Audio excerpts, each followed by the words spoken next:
Good afternoon, everyone. This is Marcia Metzger with Parents on the Level, and I am here today to bring you some tools for schools. I am here to show you some things because this is the time of year when our school boards, schools, whatever, they have approved to go ahead and start teaching the sex education materials. And many times parents don't realize that that's happening right now. So be aware and get the word out to your grandchildren's parents, all your kids. Make sure that you get the word out to check and make sure that they understand what's being taught and when it's going to start. But anyway, we're also going to feature the how the mental health frameworks are hijacking sex education in the American school system throughout the year. So I've talked with if you're a normal follower of the webinar, you've heard me talk about this several times, but there's some brand new information that I'm going to be bringing to you today that you will find of interest, as well as some action documents for you to use. So without further ado, let's get going because we've got to absolutely strategize and reveal what these Trojan elements are doing with the birds and the bees all the way through our school system. All right, so our desire as the partnering that we're doing right now with Protect Ohio Children and Parents on the Level, our desire is to develop workhorses because the eternity of children and the perpetuation of American freedom is under assault. And if you don't agree with that, feel free to reach out to me later on, and I'll be glad to really talk it out with you. This is spiritual warfare, and it's always been spiritual warfare. And in order for us to protect kids, we have to know how to stand in the school system. All right. So, workhorses, we're just going to go over the difference here. Workhorses attend school board meetings, they ask questions, they submit open record requests, they file complaints with the state or whatever it takes to get things changed. Action is what separates the workhorses from the show horses, and then again, the no horses. No horses, they watch webinars without action.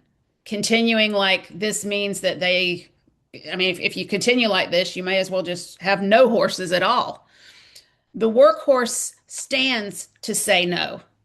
No is the difference, and we all now know the difference. Don't you like the little play on words there? Guys, I just want to drill this home. We can't just watch webinars. We've got to employ these tactics. So workhorses understand action, the toe-to-toe no, and show horses and no horses equal no horses. All right, so I have combined a lot of graphics for you to use whenever you do have some kind of an event. My hope is that you will. And I'm going to thumb through many of these graphics here. So when you schedule a time at your church, maybe, or at a meeting, possibly, even a political meeting, Republicans are always looking for people to come and speak at their church, at their meetings. There are ways to have meetings to get parents to have them become aware of how sexuality information is delivered through the school system. And that's why I wanted to make these graphics for you. So I'm just going to thumb through some of these for you. I mean, these are some of the screens that are used, like here's PBS. And I'm defining the two types of the sex education in the system, the radical CSE versus the abstinence education. If you've never followed any of my webinars before, I go into great detail to explain these things in other webinars too. But these are generally what happened or what's delivered. It's one of the two pedagogies, so to speak. This is a very detailed document from Ascend. Ascend is the certifying agent for those of us that go in and teach sex education and health classes.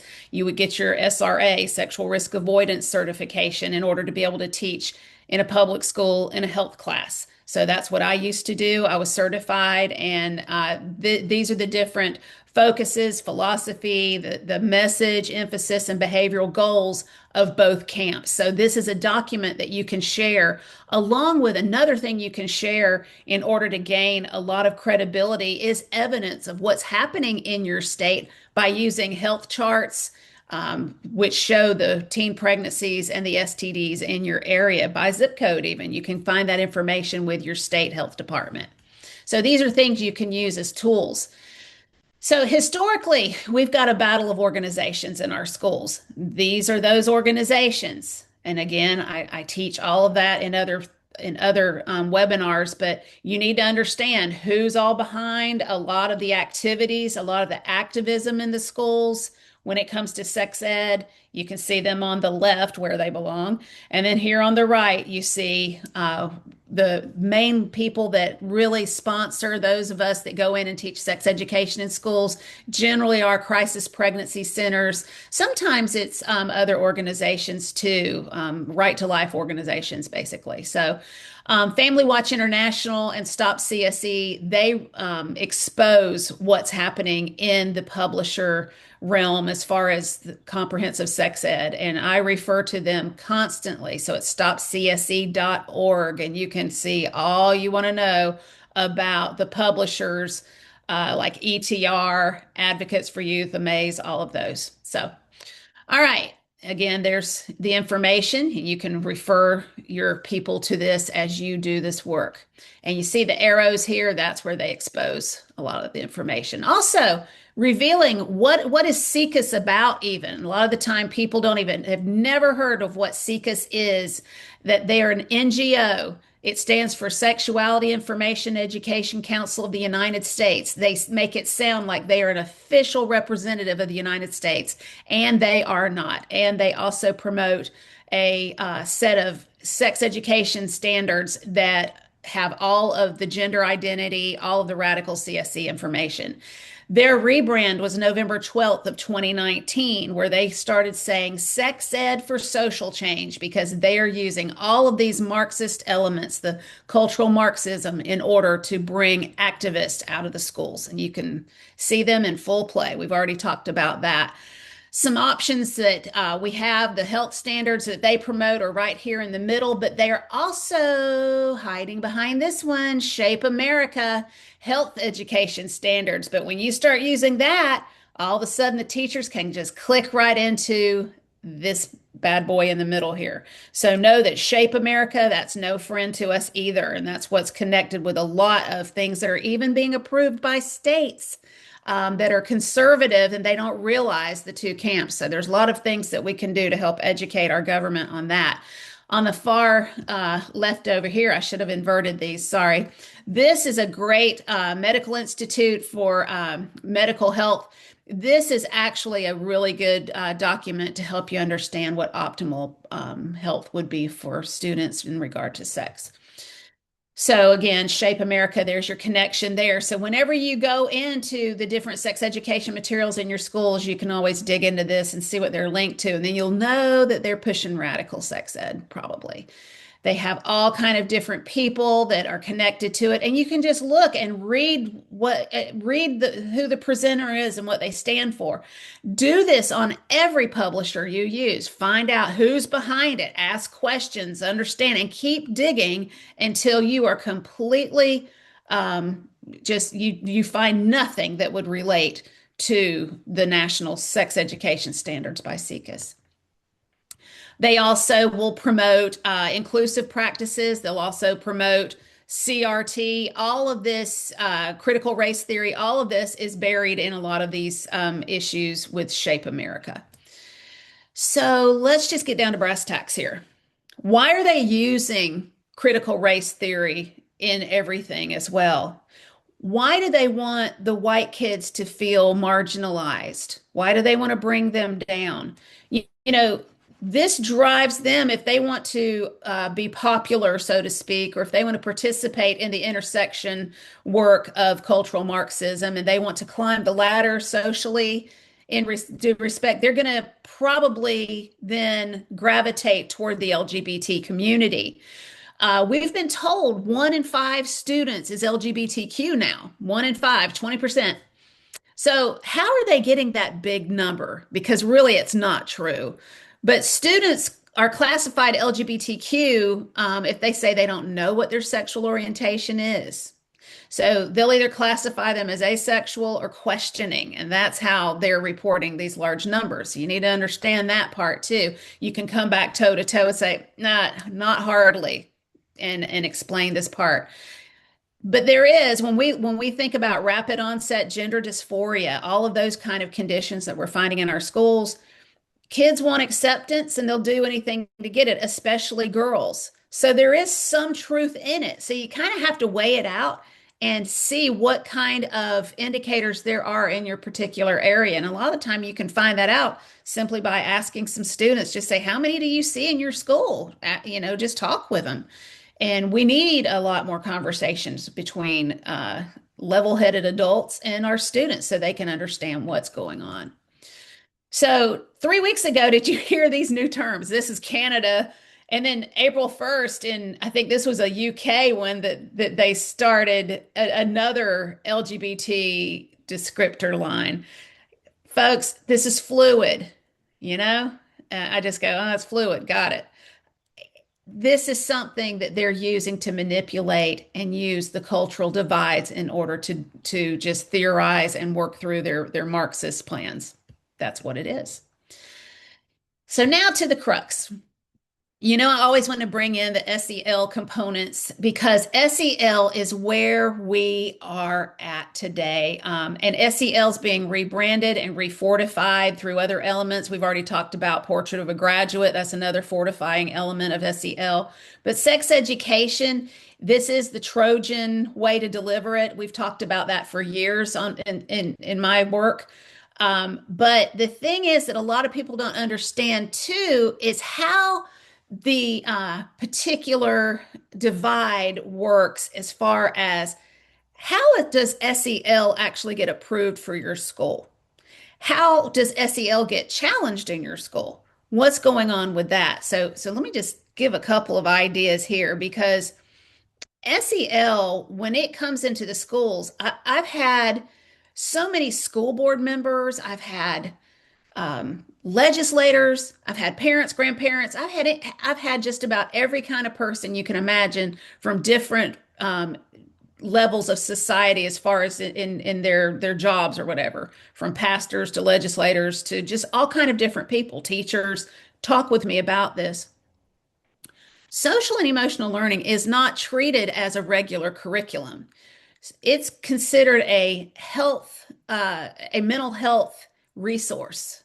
And that's one of the excuses that's given for why it's in such a guarded realm of the schools. And it's also treated with a mysterious kind of way of even defining what it is. You can ask teachers what the definition of SEL is, and you will get so many different answers.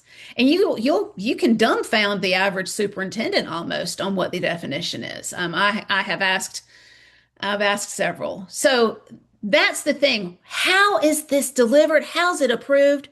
And why is it when I have even school board members ask for access to it that they can't get it? What is happening here? Well, we're going to dive in. All right, the players and the partitions using the critical lenses. Okay, we're going to just go through this real thoroughly today. And we all know that the players, or I've even referred to them as operatives in the schools that push a lot of the radical gender ideology and a lot of the critical theories, it's connected with counselors. Some teachers too, definitely administrators, but it's the counseling profession and the psychologists in the schools that drive this information through the schools. So there's a level of privacy that comes around medicine, that comes around like HIPAA. Well, now in schools, they have what they call FERPA. You can look all that up. I'm not teaching all that, but it's family education information that they can get, families can get access to whatever their children do in schools regarding this mental health stuff. So a parent can go in and get a lot of information that their children actually fill out. So remember that. But the thing is, when school board members and when just general legislators are talking with me, and when I have also members, just citizens that are concerned about what's happening in their state, when or in their county, when they're trying to get access and they're getting denied access, there's a reason for it. The lack of transparency, there's a reason for it. Let's dive deeper. There are three things that you need to understand about the mental health apparatus in your school, especially when it comes to the counselors. And I am exposing American School Counselor Association because I have them on video stating what they're doing and what they're dedicated to. And this is absolute ammunition for you as an activist in your area to use to help schools understand what's going on. So the progressive evolution guide, we're going to cover that first. How did we progress from a standard guidance counselor like we had when we were in school, to such a mental health, licensed mental health therapeutic approach to education? How did that happen? Well, here's a historical perspective. A guidance counselor was utilized to reference counselors working inside the school system to help students get all the credits they needed and to assess and help them understand what they were good at, what their grades were showing, what their interests are, to just help them, see what kind of field they wanted to go in for their lifetime.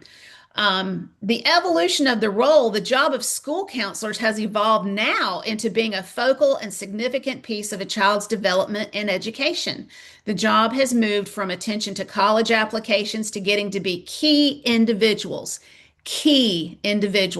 from the group working cooperatively with students, school administration, parents, and guardians on students' scholarly and professional accomplishment as well as social and emotional advancement. So we're taking the parental privileges for a child, and we have translated that this pivotal person, operative in the school, can now have that same level of influence inside the schools. Elementary, here are some, I'm going to have all three of these broken down, but the counselors help students in elementary as they're starting to build up their educational self idea, including minds about school, self, peers, and social gatherings and family. They're talking about things with our children that are not related to academics at all. They're conditioning children with cute little things like with one ripple effects curriculum. They have this cute little dog that has a handicap. It has a hook leg, and it talks about and it conditions the children to reveal their feelings about things, reveal how they feel about someone else who's different, what they would consider marginalized or diverse. And they use this to build an empathetic response for these students. And they introduce more and more materials. And many of those materials, as they grow along in the school, will be things that relate to sexuality, sexual orientation, gender identities, and other things that are generally controversial that parents really would most likely not really want their child to be discussing at school when they think that they're learning how to read, write, and do arithmetic, right? So in the middle school, children go into adolescence here, which is a tricky time for them. And this is their target, especially for the transgender market. And if you don't think it's a market in our schools, you need to think again. They're experiencing quick physical and emotional change. You know how I have been a camp director for many years, and previously. And I'm going to tell you, the most emotional children when I would between doing elementary, middle, and high school camps was always the middle school camp.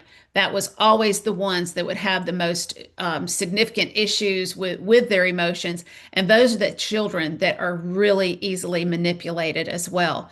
They are, it says, they are discovering their identities, going to peers more than guardians. And they're going to peers a lot of the time just to see if they fit in, maybe. But today, the school is designed where they're going to peers and they're getting peer-to-peer counseling and they're getting assistance from peers in ways that has never been allowed before. Group work, circle time, all of these things are a constant in the American school system today.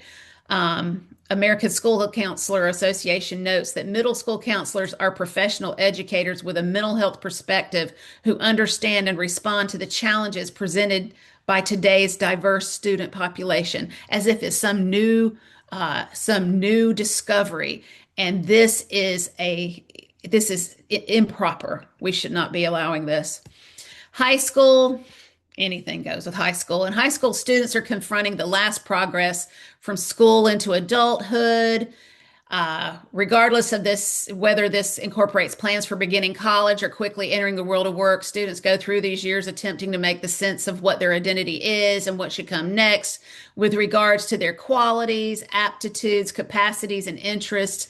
School counselors work to address the pressures students experience to participate in dangerous activities related to sex, alcohol, and drugs.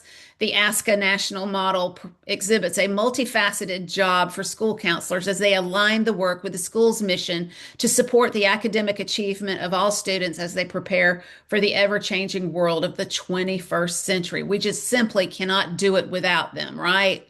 That's what they want us to believe.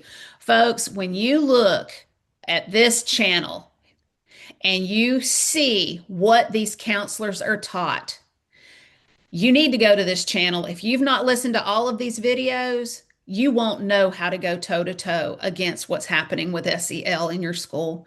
This is important. So this is your second dynamic piece of weaponry in regard to standing against social emotional learning.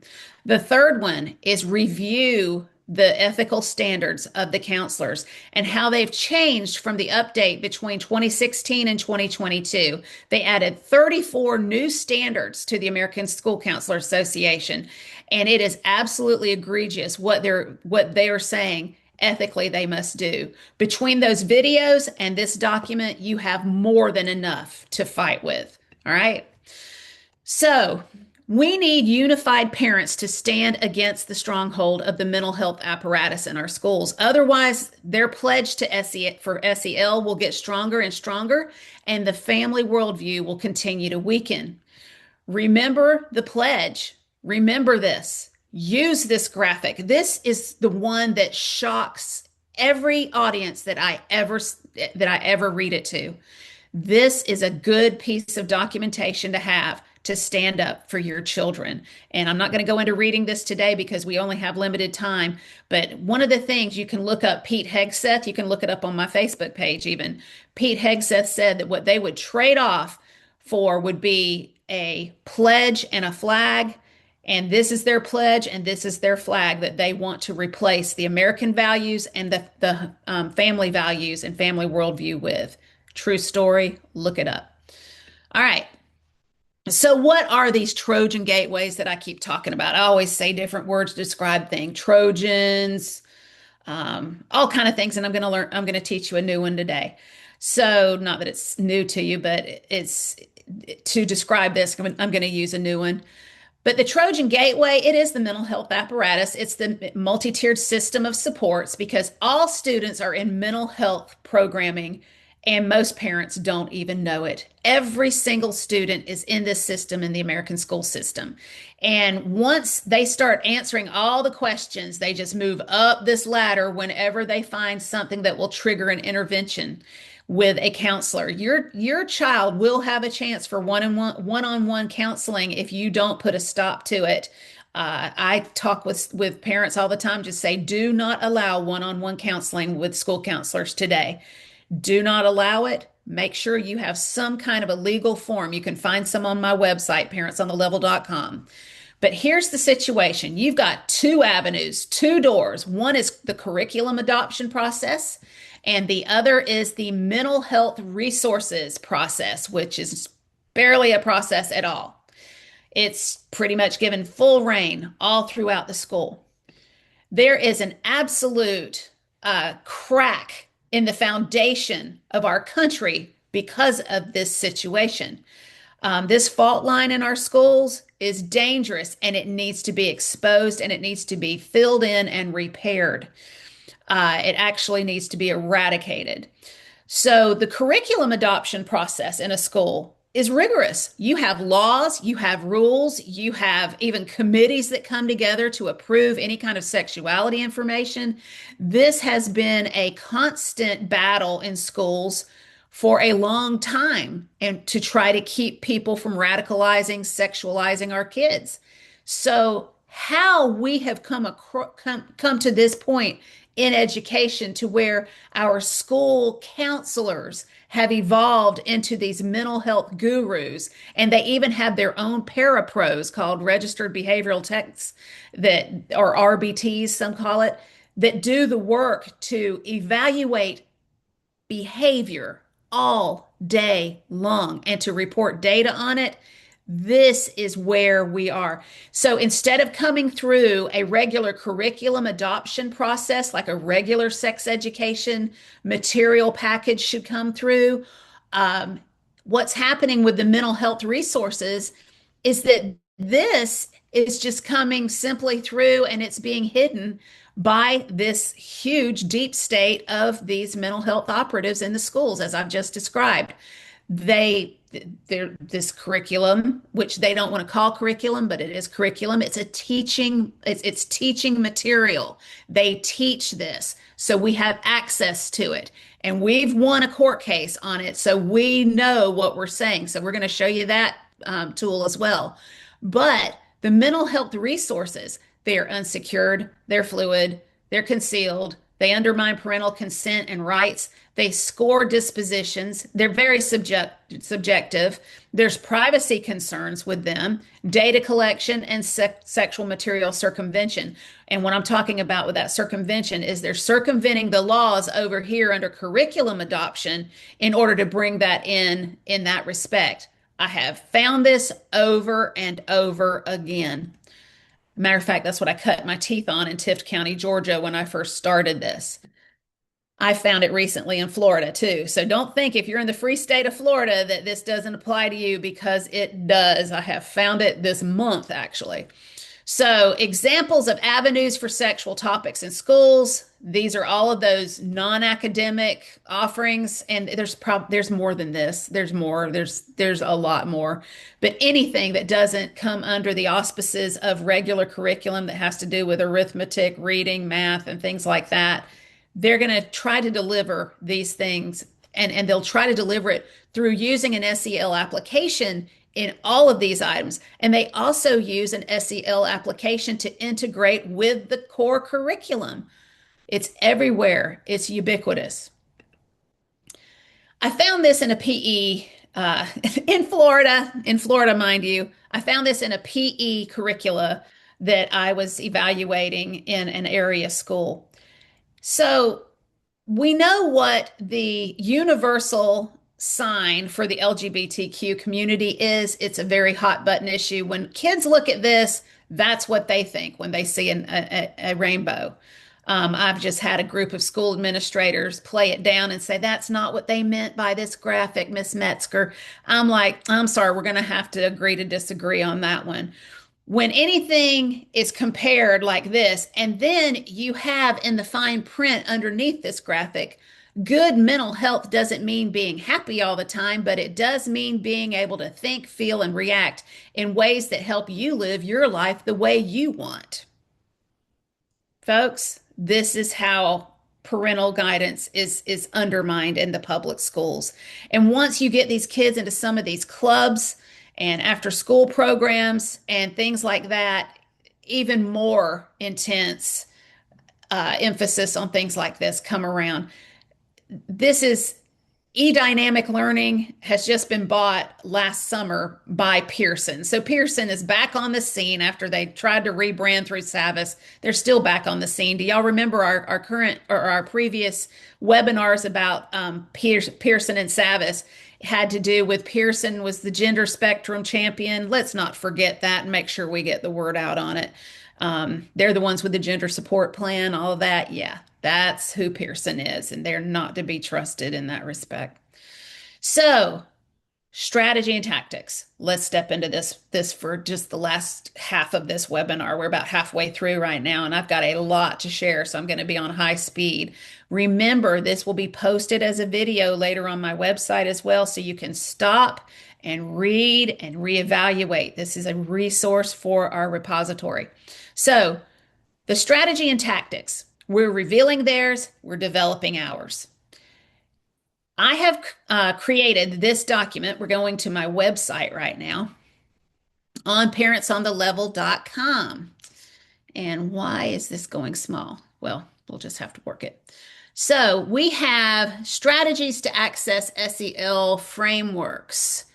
And this particular information that I have, you will be able to download this PDF. And on this PDF, you have, I particularly want to show you this one page. I'm sorry about this window, but if you have a separate window on your computer, if you go to parentsonthelevel.com and you go up to the top of it and you go under resources, no, actually it's on my banner at the very top. It says strategies to access SEL frameworks. On this particular page here, hang on. Yeah, this would be page 4. Common tactics used by administrators when access is requested. We have listed everything we've experienced. What the things we've experienced by administrators that frankly are an insult to our intelligence, the things that they expect us to just take and go, oh, okay. These are all listed here. Every single thing is listed here that we've experienced. What you do with this document is you'll be able to read through it. You will be able to present this to your school board members, hand this to them, and say, this is how much, especially after you've tested to see if you can gain access and get your own access codes, just say, this is how much your school wants to hide from parents in this community. I want you to read this document and see some of the responses that have been given to people across the nation trying to get access to SEL. We now know that based on what has happened with the Nassau County State case here in Florida, that our ability to really stand toe to toe and demand access is now here. We're at a stage right now where we're trying to make it to where you gain that access by going to them and getting full access to your home now. So why is this not doing right? Here we go. Oh, wait a minute. That should do it. Just a minute, y'all. Hopefully I'll be able to get this bigger. We tested this before, and I don't know why it's doing it like this. Here we go. Now, just a moment. Nope, it's not going to do it on there. All right. Sorry about this, folks. But we'll get back on here now. But where I ended up with this lawsuit, we can literally go and talk to the schools. We can file open records and refer to that lawsuit to where now, instead of getting all this pushback, you should be able to get at least access. But we're still limited to going to the schools during business hours and being supervised even because they tell us we cannot take pictures. All we can do is take notes. We can't take pictures. We can't take screenshots. We can't record anything. So that is problematic. And the difference is this. Last month, when I found that graphic I just showed you with the brain being overtaken by a rainbow versus the storm cloud brain, I was able to take that graphic into that school board meeting during public comment, and I was able to take other graphics with me to help show them why I was concerned about what they had chosen. With an SEL program, I cannot do that. So that is the big, that was the big reveal for me that I'm going to be able to use to show a school board, I can do this when you regulate and when you make this curriculum come in under curriculum adoption instead of allowing it to come in through the mental health apparatus. So all of this comes together, but when I have a case that has said, you have to show it to me in the first place. Before, we weren't even getting to see it. So now we have it. Now, The next step, though, is to make sure that they will give us access codes that we can reveal either on their website, where they show it just like they show other curriculum, or from the comfort of our own home to where we would be given an account for ourselves so we can evaluate what they're asking our children. I've shown in the Castle series copies of different types of SEL curriculum, from second steps to purpose prep to several different ones. And they reveal a lot about where they're taking our children, telling them that things about what they believe about their sexual orientation can be unlearned and improved. Folks, these are the things that we have to use. So, this particular action document, please make sure you download it, look at it in the comfort of your own home, evaluate that with all of these screens that we've developed for you, and hopefully you will be able to take this and use it to gain ground in your own state and in your own school. This is, to me, is exactly what we need to do. So I'm going to show you a couple of screens that I've also developed for you to use later on if you do choose to present this as well. As you can also hand out, and I don't mind however you go about using this information. Just help the kids. That's all I ask. I want you to duplicate this information. I mean, I would love it if you would refer people to me as well, and that you would reveal that you've learned this from my work. That would be great. But I really want you to use these screens in your own organizations. Get out there and just get the message out. So, this is one of the things, as I've described this particular situation with ripple effects curriculum and what the Nassau County schools experienced with that. We also learned a separate way that they're doing it this past month. Ripple effects has been hidden behind a behavioral health care unit, and they've also been hidden behind just a middleman curriculum unit that peddles curriculum in the state of Florida. When you look at trying to use a firewall to where your school doesn't have to deal with this, that right there that shows a lack of transparency, and it breeds contempt in the mind of people like me because we can see what they're trying to do. And believe me, when you go and you challenge this yourself, we really have to understand that as we challenge this ourselves, you're going to gain deeper and deeper insight.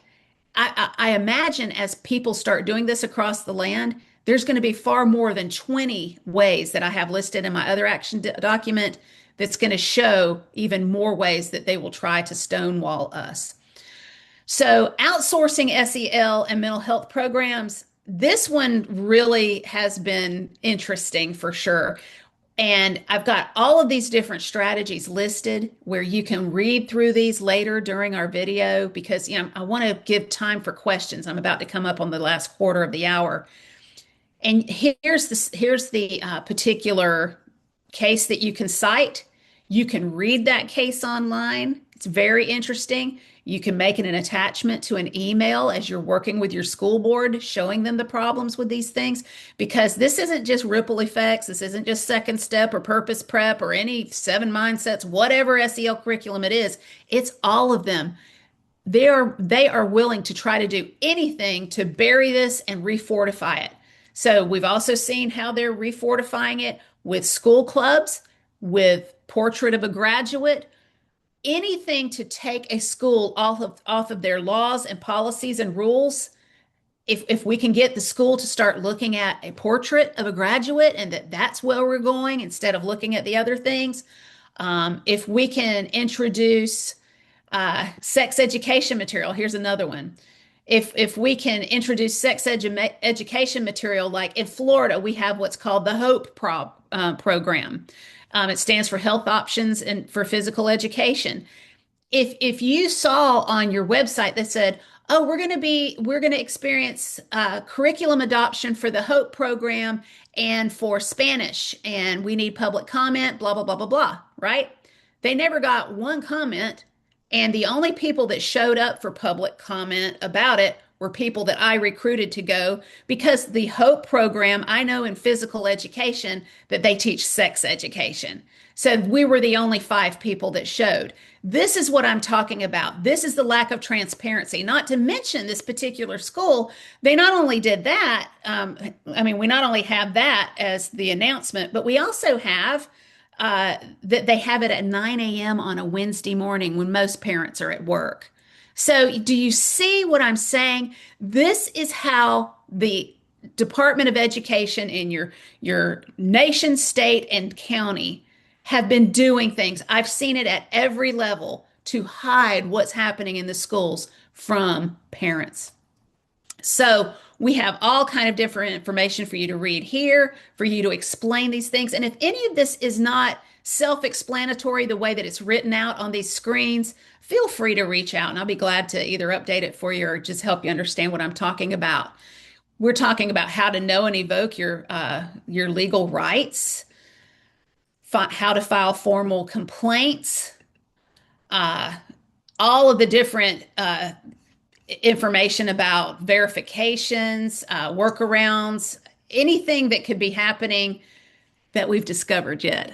There's things that I'm sure I haven't discovered, but all of these things, it's just tips for you to have, to use, and to work through. So I wish I had the time to teach you every little detail about this, but I really do want to give time for questions and just discussion about this. So the solution, though, folks, is local action. Make your Facebook group page.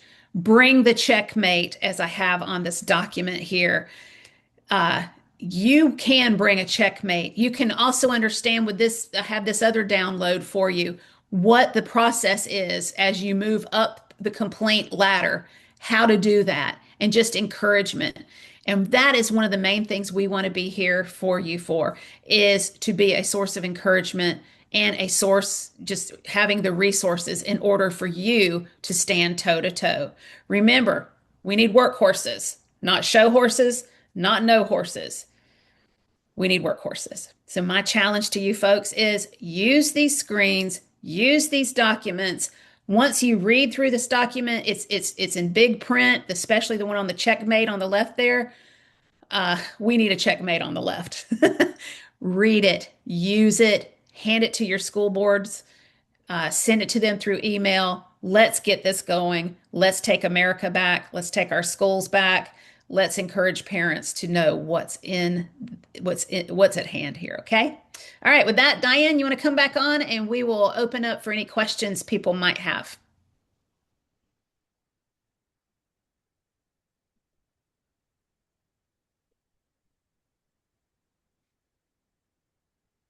There she is. All right, we have a couple questions from, first of all, Janet. What would you ask to see regarding how MTSS is tracked and measured for each and every student?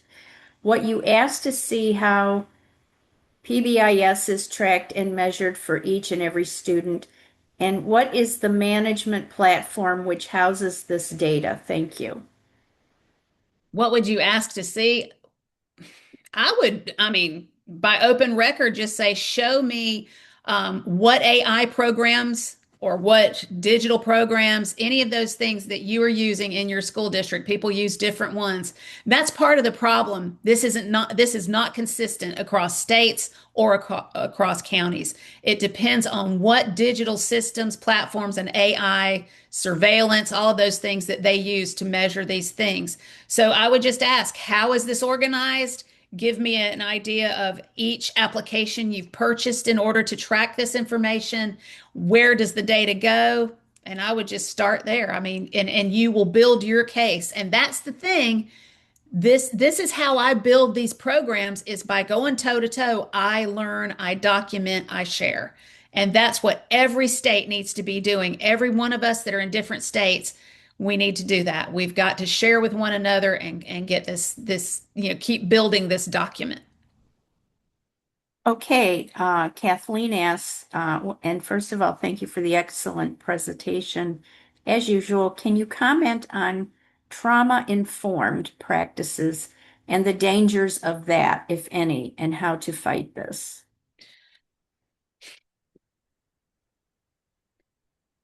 when you think about trauma-informed practices, they have had to it just extensively, they have had to search for what we call ACEs, right?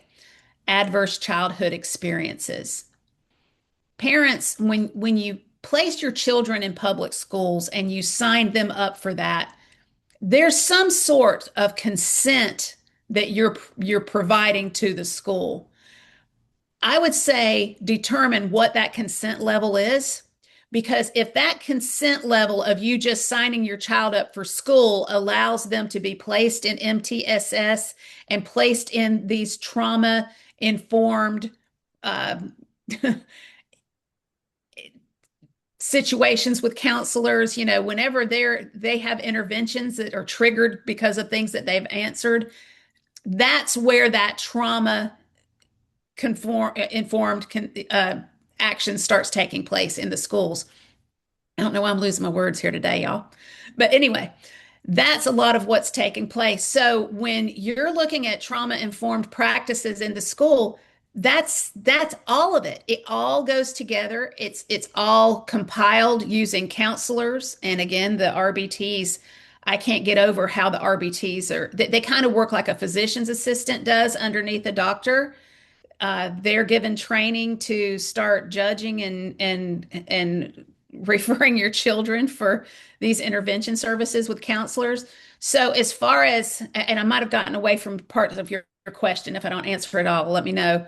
But trauma informed counseling in the schools is highly dangerous. And especially if you go back and you read some of the ethics information on that American School Counselor page that I gave to you, I think you will glean a lot more insight from that document on that as well.